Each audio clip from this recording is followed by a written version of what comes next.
So, do you ever notice yourself doing productive procrastination where instead of doing one task that you know you're supposed to do, you instead do another task that's also not pleasant but feels really virtuous, like you're cleaning your bathroom floor or you're organizing that inbox, even though you don't really need to do one of those things right then?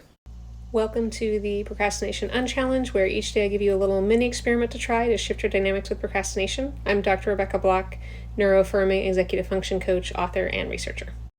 So what I've noticed is that people who are engaging in productive procrastination, myself included, are often doing it because we are seeking to avoid the feeling of confusion and vagueness.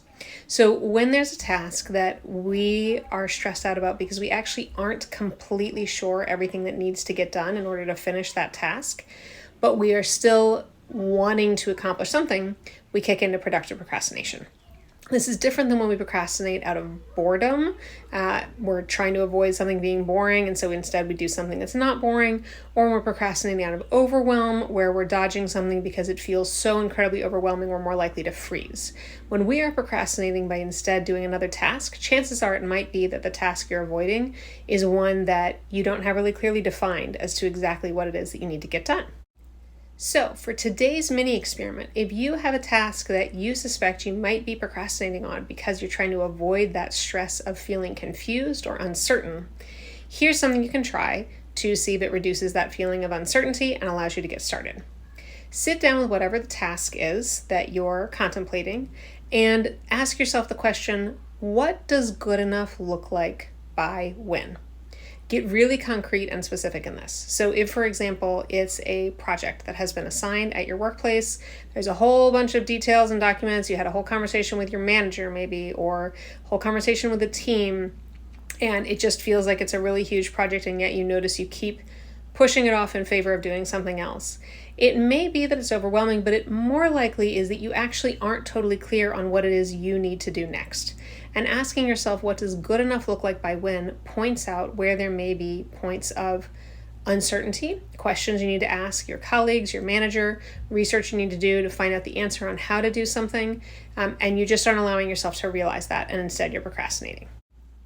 The other value of trying out this little mini experiment is that if you can define what good enough looks like by when really clearly, then it becomes much easier to walk backwards from that point to then figure out what's the thing you can be doing right now and not have that feel so uncertain.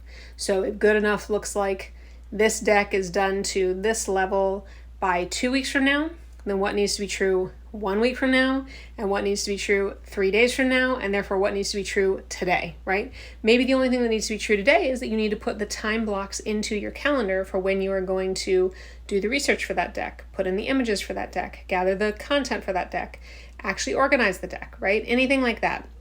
That might be the only thing you need to do right now, and just doing that will give you the clarity of, I figured out what all the steps are that I need to take, and now I've got them in my calendar so that I feel more confident about my ability to do them. On the flip side, if as you're doing this, you realize I can't label what it is that would need to be true a week from now or 3 days from now to be able to get to that good enough state that I defined, then it's a chance for you to ask yourself, why? What is it that I need to get clarity on so that I understand what I need to get done?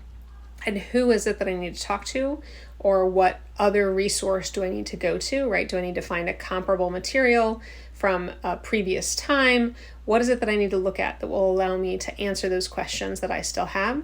And then those are the tasks that you're putting into your calendar. Okay, so if I need this clarity, then I need to figure out this thing by this point and this thing by this point, and now I need to make sure that I've scheduled the time to do those things.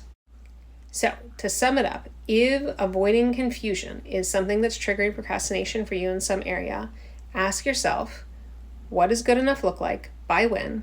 Give yourself a really clear description and definition, even especially if it's been assigned by someone else, so that you know what your own definition is, and then work backwards until you identify where you have question areas and what you're going to do to address those question areas. Let me know how it goes.